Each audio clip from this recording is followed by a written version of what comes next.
Hello guys, it has been a while since the last video and today I'm bringing you I would say weird a weird subject because I was thinking, there is something that I started doing recently, which is going back to Photoshop that I haven't really used in the past 2 years.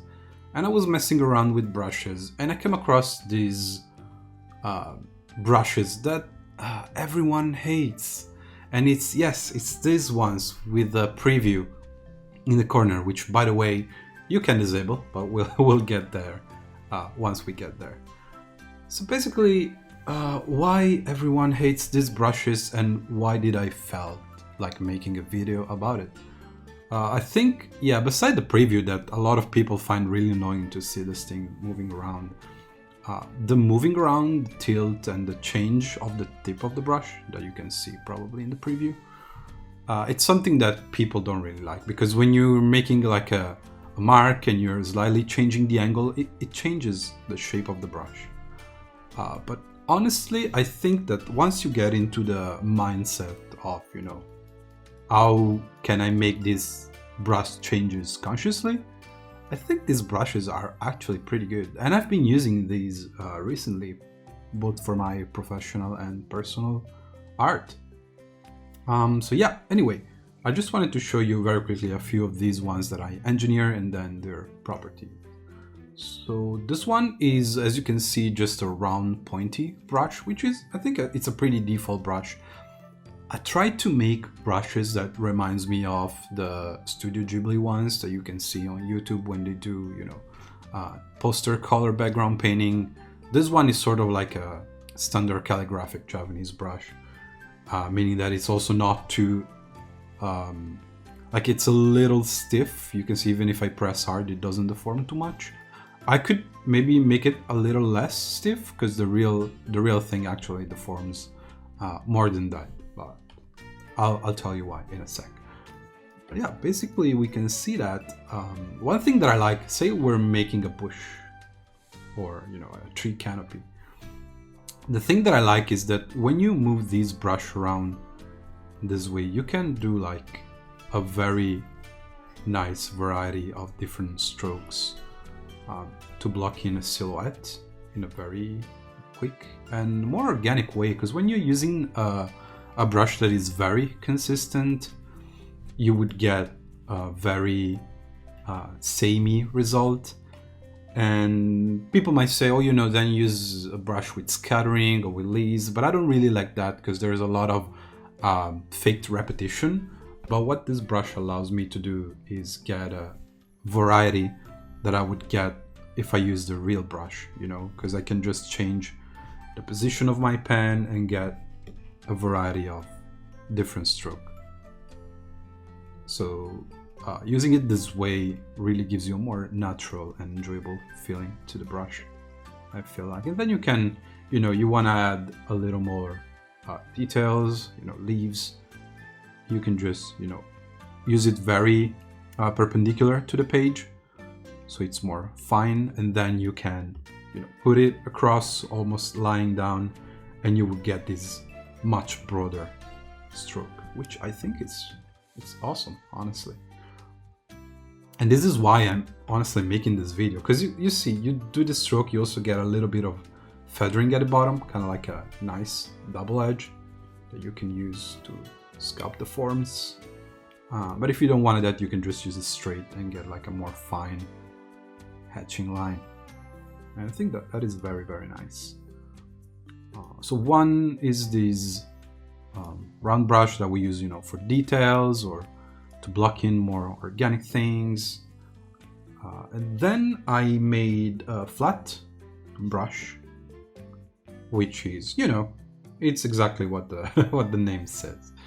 It's a simple flat. It has a little bit of bristling because I like that effect of having, bristles. And this one is a little trickier because when you want to get straight lines, you really need to be careful the way you put your pen to the page, because otherwise it's easy to get, this sort of like angle look to the brush.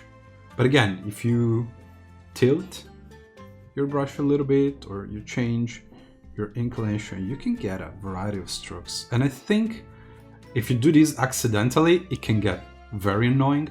But once you learn how to control the brush and make it do what you want, then it's a great tool.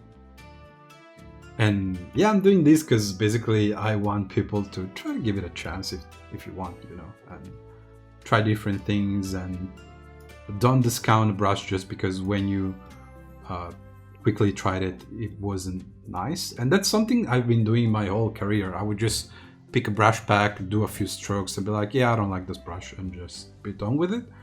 But then, you know, you learn to do, to take your time, try like a little painting, and then you see that you will discover different qualities in brushes.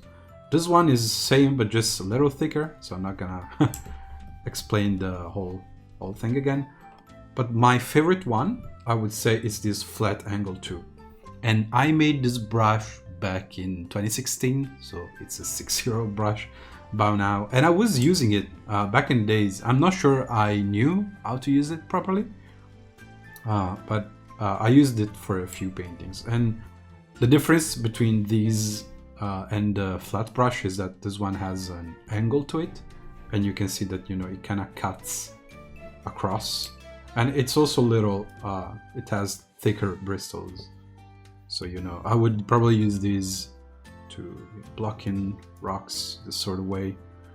And you can get, you know, if you don't press too hard, you can get a softer edge with the fact that the brush feathers at the bottom. And another property you have to be careful about is the direction of the strokes, because if I go left from right, I get this, but if I do right from left, you get a, you know, see a different kind of edge, because, you know, it's a different way, and it's the same basically as if you would use a brush. You know, depending direction of the strokes changes the appearance of the strokes, and each strokes, well, with a real brush, each stroke is unique, so you also have to consider that. But basically you can get a variety, you know, soft edge, then you can get a harder edge this way.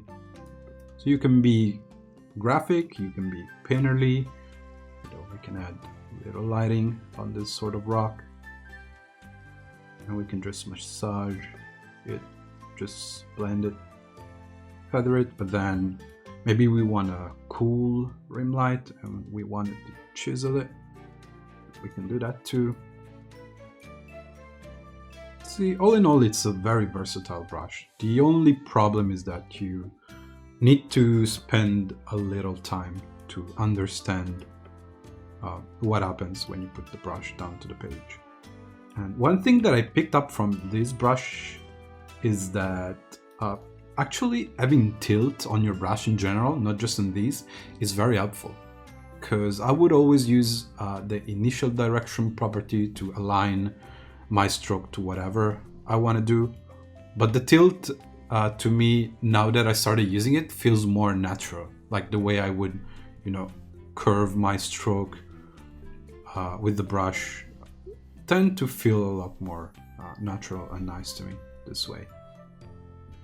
Now that I showed you why I like these brushes and why I think they could actually be a very good and versatile tool, I just wanted to show you the properties of these brushes, right? So we can go here and we can check these bristle qualities. Here you can decide the shape of your brush. So you have round and flat brushes, you got point, blunt, curve, angle, fan. So you can get quite a nice variety of shapes. And I would say, you know, if you paint traditionally, you have a brush that you like, try to look at the preview and try to imitate how that brush is, you know. And in terms of parameters, we got the number of bristles. So does it, like you can see the preview, does it have a few bristles or is it like full? And of course you got to be careful, because like if you go crazy, then it might slow down the brush, but usually it's not too bad. Then you have the length of the brush, the bristles, right? So you can get a very long brush or like a shorter one.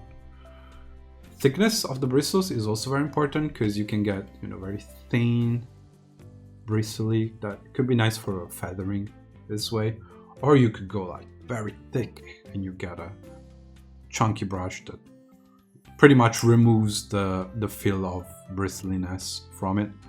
It still is very nice and natural, because you can see I also have a little texture on it that gives it a natural feel, but we'll get to that in a second. And then we have stiffness. Stiffness is a very interesting property, and it's one probably of the most cursed ones, because it's very hard to control, I would say. Because what happens is, if you have very low stiffness, like in this case, you can see that if we press hard, the brush is gonna deform, right? It's gonna do all kind of interesting things, and it's probably even more true if we go with like a round pointy one and we have a little bit more length and low stiffness. You can see that if you look at the preview, it's gonna do all kind of crazy things. And these might be good, again, if you want to deform things and get like a more organic look to it. You can just, you know, change your pressure as you put things down, and you see you get these very, very nice and interesting strokes because the brush deforms.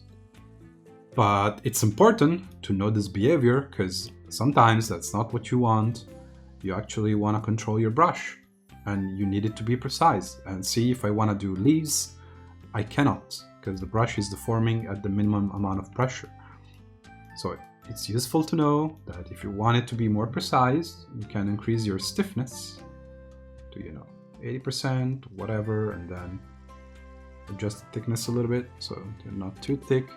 And now I get, you know, a much more precise and controlled stroke. I can really go in and add the detail that I wanted to. And if you think about it, it's not hard or impossible to understand what it does, because even just by looking at the preview, you can see that, you know, now it deforms very little. It's very, you know, it's stiff, right? They don't move around that much. If you have a very soft brush, and by soft I mean that the bristle, like thinking of a real brush, they're not very rigid, so they're not very stiff, and it becomes very, very hard to do this kind of like precise detail, because as soon as you put your brush down, it's gonna just mop around, and that's not ideal if you want to do, you know, detailing, so to speak. So it's the same thing, and that's why probably they don't have a great reputation. And the other thing I want to talk about is the preview, because everyone hates this preview. I kind of like having it now. I got used to it, and I think it helps me, you know, see what the brush is doing and how it's tilting, and also helps me when sometimes I would tap and this stops working. You see, it doesn't move around anymore in some cases, and I just found out that if you flip your pen to the eraser and then you flip it back to your point, it just fixes itself. That's a good tip to have, so you don't have to close and restart Photoshop each time. But if you don't want the preview of the brush because you find it annoying, you can simply go down here and disable this little brush with the eye. See, it just gets rid of it. You still have it, still have the tilt and all the properties, you just don't have the preview anymore. And this is pretty much it, you know, the way that this brush behave. I think it's super interesting, and there is also variety for the pencils, which we might go over another time if you guys think that can be interesting. One last thing is that I have a little bit of a gritty texture, like a papery. I think it's a default texture. Set on subtract for each tip, nothing too crazy, but I think it gives it a more natural feel to it, which is something that I really enjoy. And finally, in transfer, I don't have any opacity, because if you think about it, the way opacity works for real pigment is not the way that Photoshop handles it. So I'm only relying on flow, which to me, I try to think about it as the amount of paint on the brush. If that helps you guys thinking of it like that way. So we can go to like a 9% flow, and we get like a very, very low amount of pigment on the brush. And then we can go all the way up to 100% and be like, you know, we fully loaded this brush. That's the way I like to think about it. At least it helps me compartmentalize it. Is that even a word? I guess. But yeah, it helps me understand what I'm doing with these parameters.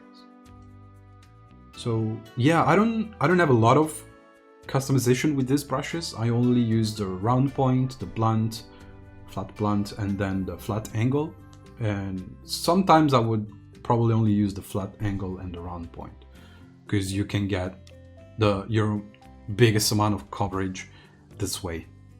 You might want to have a couple soft brushes that are not made this way, but I completed painting with just these two brushes because with the way they act and behave is pretty much all I need to get a variety of shapes. So yeah, I hope this explanation hasn't been too tedious or too long. I might just do a little painting with these brushes and load it up for you guys to see these in action and not just, noodling around. But I felt it was, important to let people know that these guys exist, and they're not so bad. They're not bad at all. I actually quite enjoy painting with these brushes. So thanks everyone for sharing, and let me know your thought if you give these brushes a try, if you like them, if you still hate them, even after this little explanation. That's completely fine. You don't have to like them. But I'd be curious to see what your experience with these brushes has been. But until then, I'll see you guys next time. Thank you for stopping by. See ya!